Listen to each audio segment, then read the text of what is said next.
Meus queridos irmãos e irmãs que nos acompanham pelas redes sociais da Catedral, louvado seja nosso Senhor Jesus Cristo. Iniciamos esse nosso 7º bloco de considerações sobre as obras de misericórdia. Em nome do Pai, do Filho e do Espírito Santo. Amém.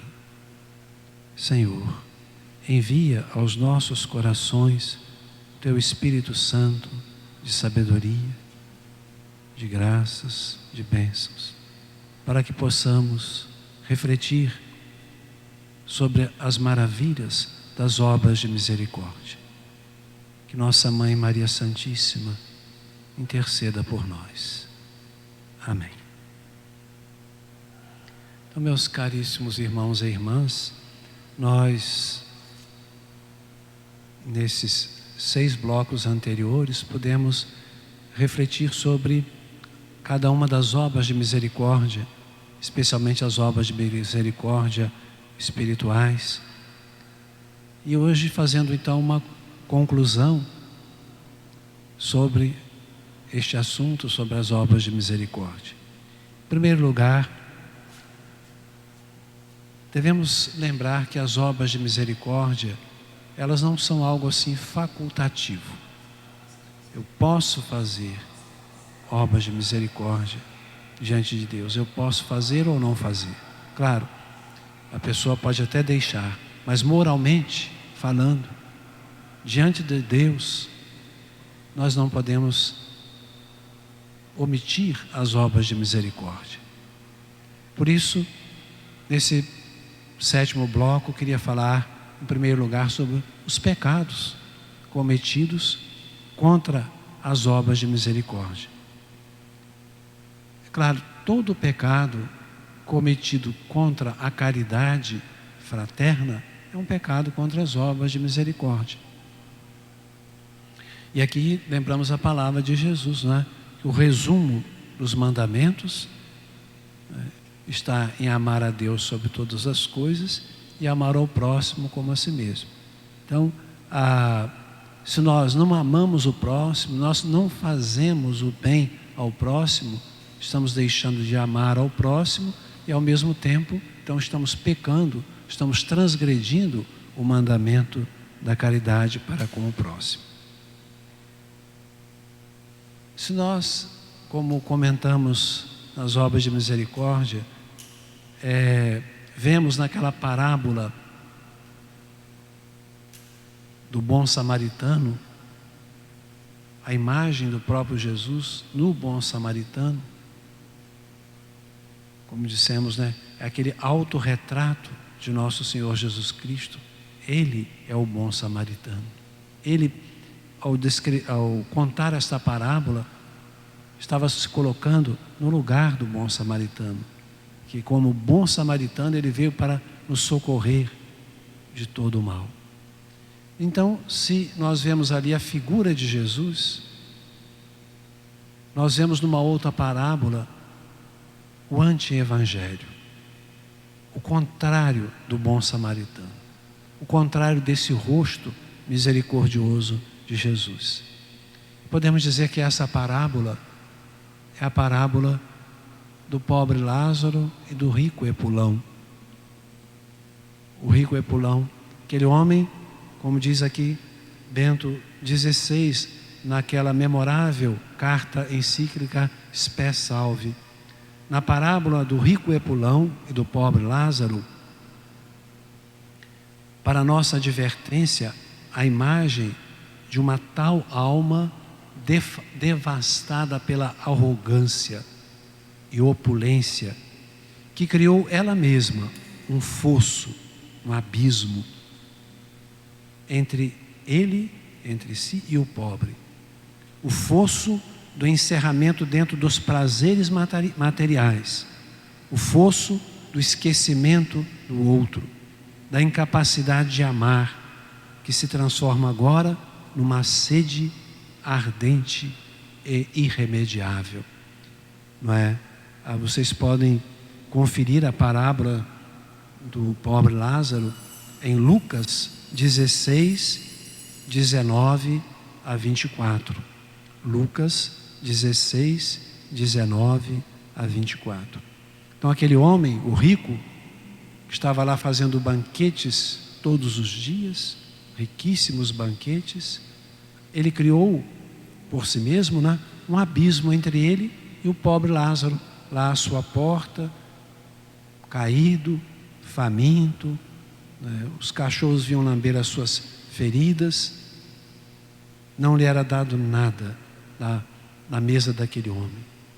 Então, ele criou esse abismo entre ele e o pobre. Um abismo entre os prazeres materiais e a pobreza. O abismo do esquecimento. Nem sequer olhava, tomava conhecimento do outro que estava caído. Por isso ele teve no coração dele havia ou deixava de haver a capacidade de amar. E aí aquela capacidade de amar, diz Bento XVI, depois transformou-se numa sede irremediável.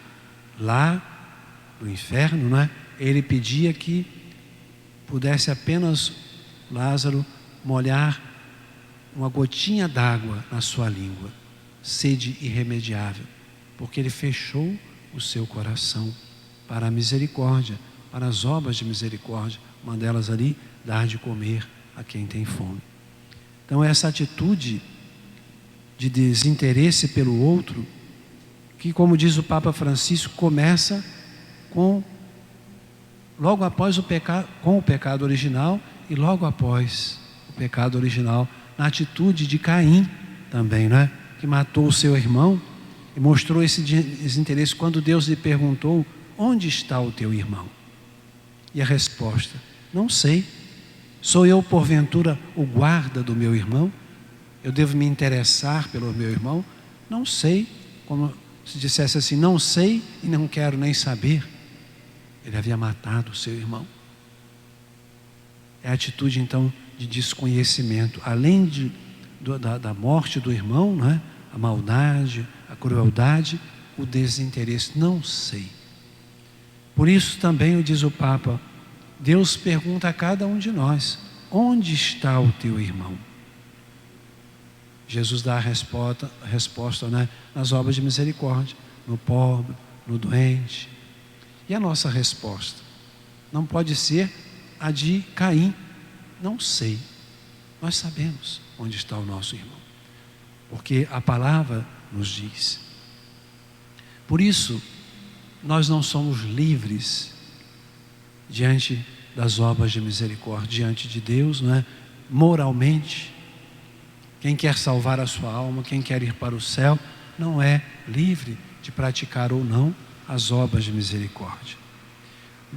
E Deus colocou isso como critério de salvação, né?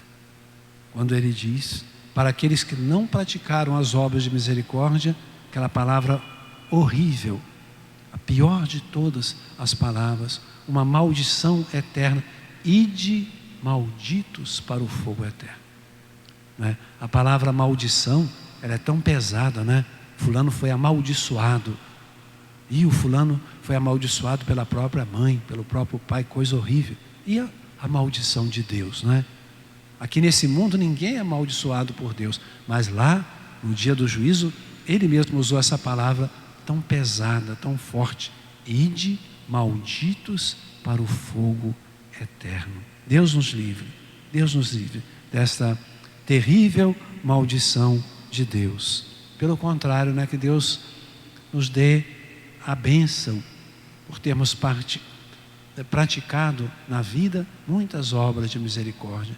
Vinde benditos do meu Pai. Então, meus caríssimos irmãos e irmãs, não vamos fazer aqui uma lista de pecados contra as obras de misericórdia, né? Sabemos que a negação dessas obras constitui pecados mais leves ou mais graves, e os pecados contra a caridade de modo geral. Em segundo lugar, os frutos da misericórdia, das obras de misericórdia. Dai e vos será dado.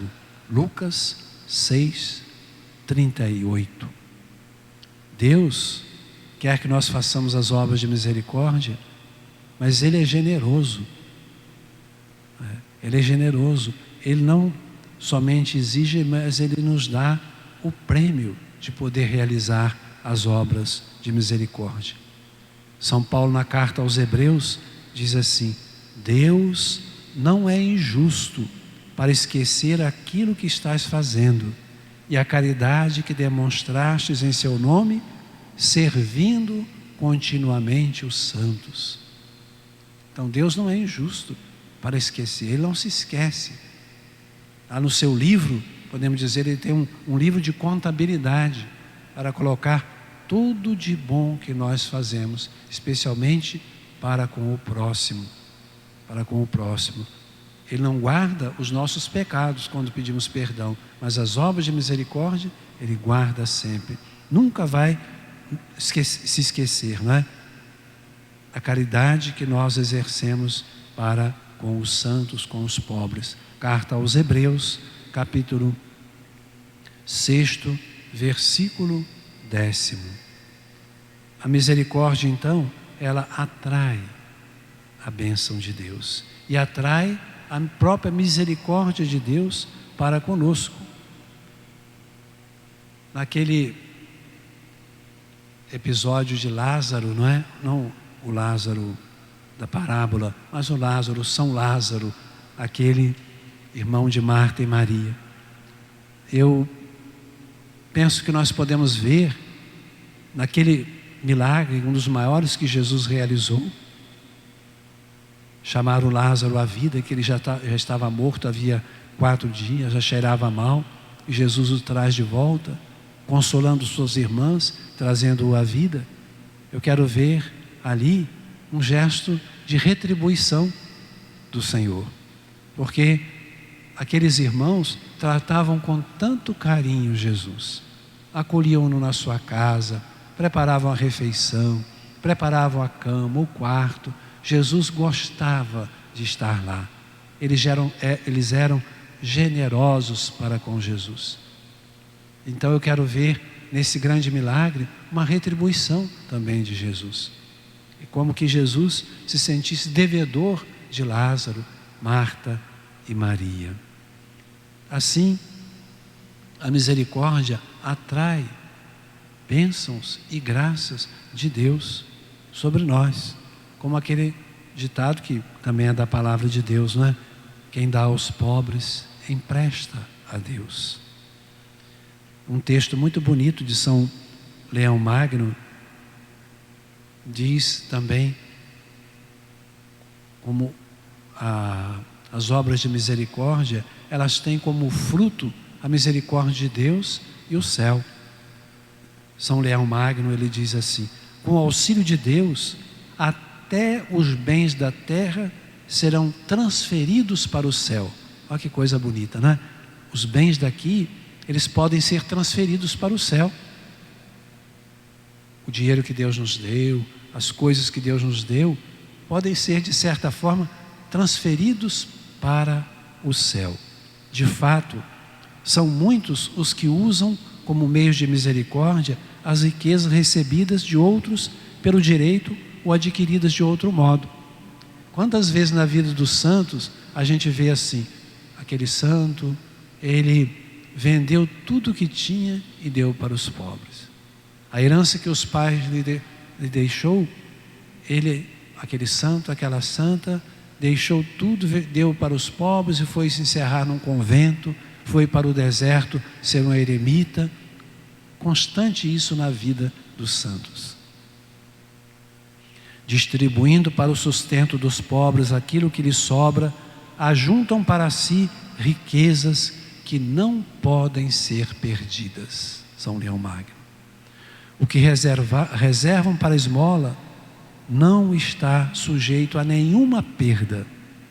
Com justiça, então, eles mantêm seu coração onde está o seu tesouro, porque a maior felicidade consiste em que cresçam essas riquezas sem temor de perdê-las. A palavra diz, não é? onde está o seu tesouro, ali estará o seu coração. Também se aplica a isso.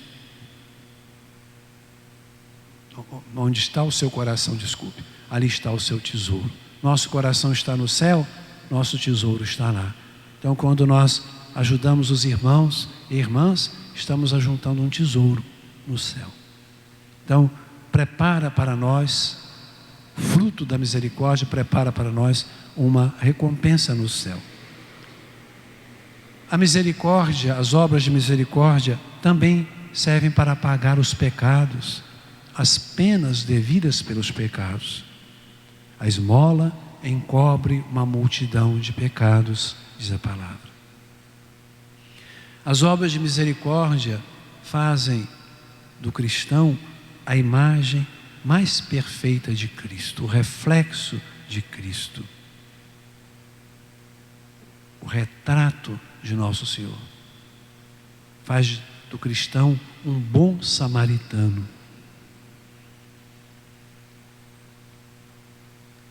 As obras de misericórdia nos faz trilhar o caminho dos santos.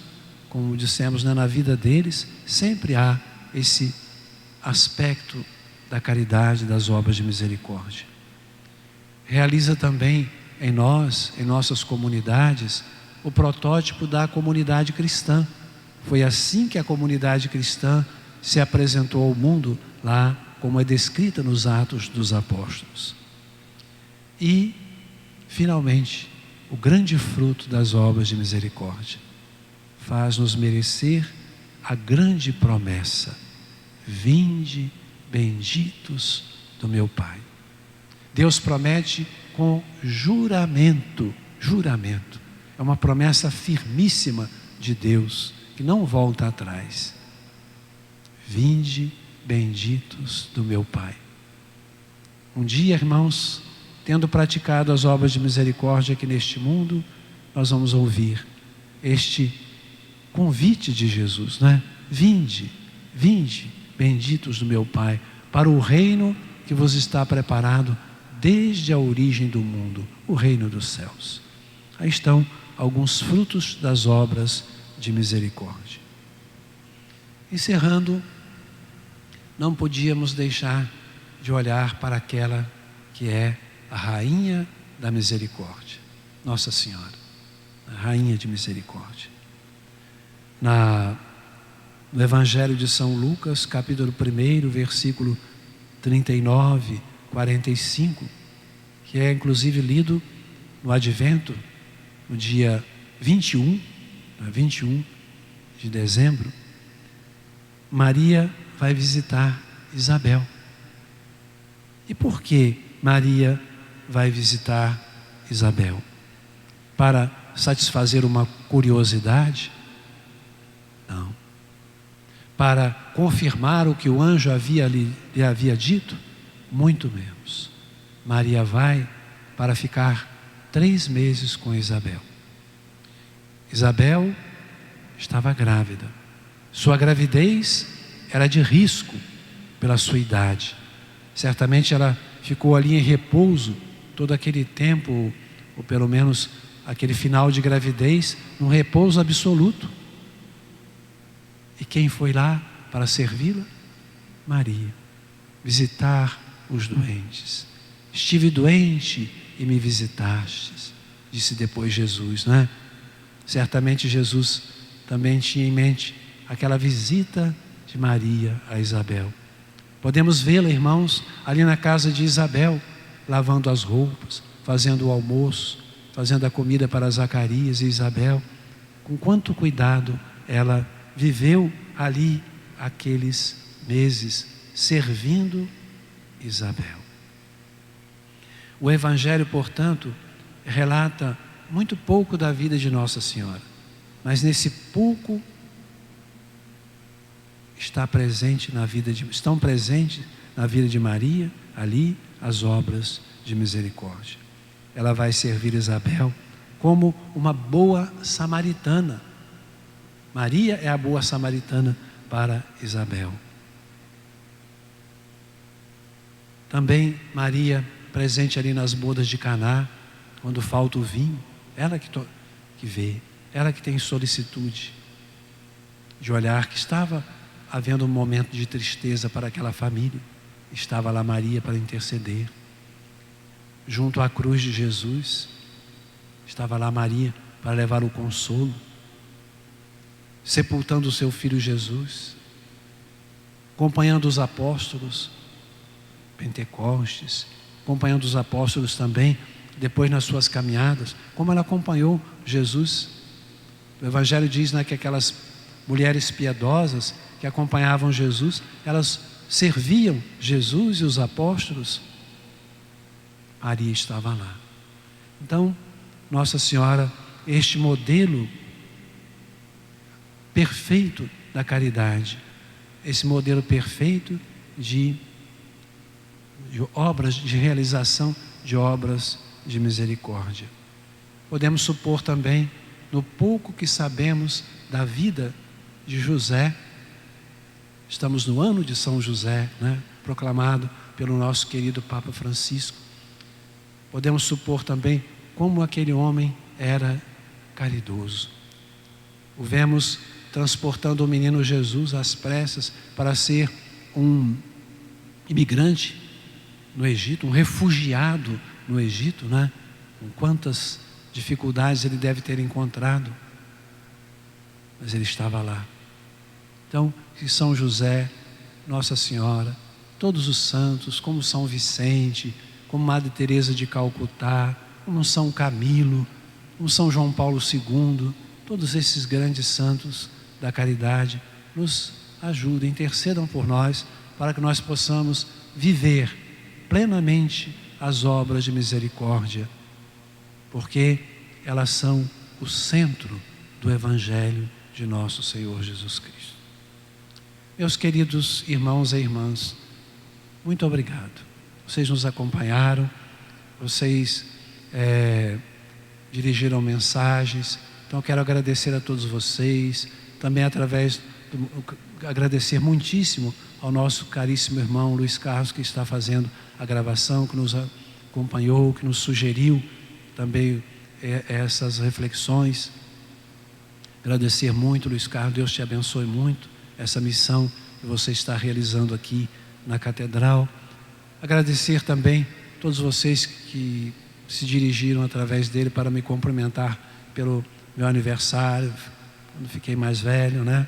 Então, rezem muito por mim, continuemos, não é o final, é o final deste bloco, depois falaremos ainda, teremos ainda outros blocos, também Padre, sobre outros assuntos, como Padre João Paulo e Monsenhor Leandro. Estaremos reunidos aí, neste novo ano que vai começar, que esperamos seja mais tranquilo, né? Para falarmos, para compartilharmos muitas coisas bonitas neste ano. Que Deus nos abençoe, nos guarde, nos proteja sempre, pela intercessão de nossa Mãe. A vossa proteção recorremos, Santa Mãe de Deus. Não desprezeis nossas súplicas em nossas necessidades, mas livrai-nos sempre de todos os perigos, ó Virgem gloriosa e bendita. Amém. O Senhor esteja convosco, Ele está no meio de nós. Abençoe-vos o Deus Todo-Poderoso, Pai, Filho e Espírito Santo. Amém. Louvado seja nosso Senhor Jesus Cristo. Para sempre seja louvado.